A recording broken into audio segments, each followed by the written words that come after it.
दोस्तों, आज के इस वीडियो में बात करने वाले आरबीआई अर्थात reserve bank of India, Bharat की सेंट्रल बैंक अर्थात बैंकों का बैंक, इसकी स्थापना, इसके प्रमुख कार्य, इसका इतिहास, इस सभी को डिस्कस करेंगे। चलिए शुरुआत करते हैं इस वीडियो की, समझते हैं रिजर्व बैंक ऑफ इंडिया।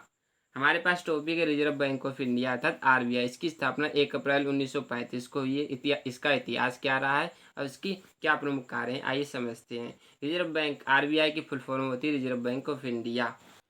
इसे केंद्रीय बैंक कहते हैं। इसका कार्य बैंकों का बैंक और मौद्रिक नीति निर्धारण, सभी बैंकों पर नियंत्रण करती है। विदेशी विनिमय पर भी नियंत्रण करती है। इसका इतिहास क्या रहा है, इसे सबसे पहले कई ऐसी बैंकें थी जो दिवालिया हो चुकी थी, अर्थात अंग्रेजी शासन काल से पहले ऐसी बैंकें चल रही थी जो छोटी छोटी फर्म के रूप में चलाई जा रही थी, लेकिन वह बैंकें सुचारू रूप से नहीं चल पाई और दिवालिया हो गई। इसी कारण एक ऐसी बैंक की जरूरत पड़ी जिससे सुचारू रूप से कार्य संचालित किया जा सके। इसीलिए एक प्रस्ताव पास हुआ 1926 में, जिसे सेंट्रल बैंक अर्थात bank of India, reserve bank of India के रूप में स्थापित करना था। लेकिन यह बिल संसद में पास नहीं हो सका, अर्थात इसे 1927 में रद्द कर दिया गया।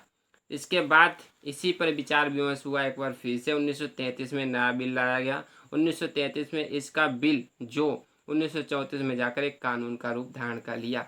इसी कानून के रूप में 1935 को 50 करोड़ की जमा पूंजी के साथ रिजर्व बैंक ऑफ इंडिया की स्थापना अर्थात की गई, अर्थात इसे स्थापित किया गया।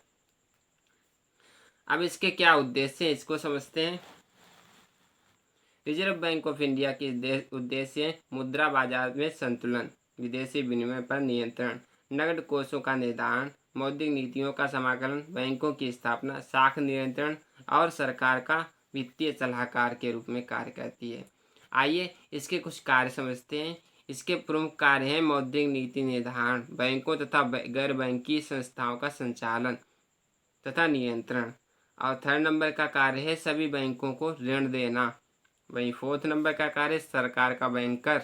नंबर का कार्य मुद्रा प्रबंधन। 6th नंबर का कार्य नोट छापना। 7 नंबर का कार्य विदेशी विनिमय की स्थितियों का प्रबंधन। 8वें नंबर का कार्य बैंकों के लिए निश्चित कोष की स्थापना करना। 9वें नंबर का कार्य बैंकिंग आंकड़ों का आकलन। 10वें नंबर का कार्य ऋण प्रबंधन। आइए इसकी वर्तमान स्थिति पर नजर डालते हैं। भारत में जब रिजर्व बैंक ऑफ इंडिया की स्थापित की गई अर्थात 1 अप्रैल 1935 को जब इसकी स्थापना की गई, उस समय हमारे पास जो गवर्नर थे वो एक अंग्रेजी थे, तो उनका नाम था ओसवान स्मिथ, जो एक अंग्रेजी गवर्नर हुआ करते थे। वहीं प्रथम भारतीय गवर्नर जिनका नाम है सीडी देशमुख, जो हमारे पूर्णतया भारतीय गवर्नर रहे हैं। रिजर्व बैंक ऑफ इंडिया का राष्ट्रीयकरण 1 जनवरी 1950 को किया गया। इसके वर्तमान गवर्नर हैं शक्तिकांत दास। नोटबंदी के समय गवर्नर थे, उनका नाम था उर्जित आर पटेल। दोस्तों, आज के इस वीडियो से रिजर्व बैंक ऑफ इंडिया से रिलेटेड जो भी शॉर्ट जानकारी थी वो अच्छी लगी होगी। अगर इस वीडियो से आपको थोड़ा सा भी सपोर्ट मिला है तो हमारे चैनल को सब्सक्राइब कीजिए, वीडियो को लाइक कीजिए ताकि इसी तरह की जानकारी आपको मिलती रहे। धन्यवाद। जय हिंद, जय भारत, वंदे मातरम। मिलता हूं एक नए वीडियो के साथ।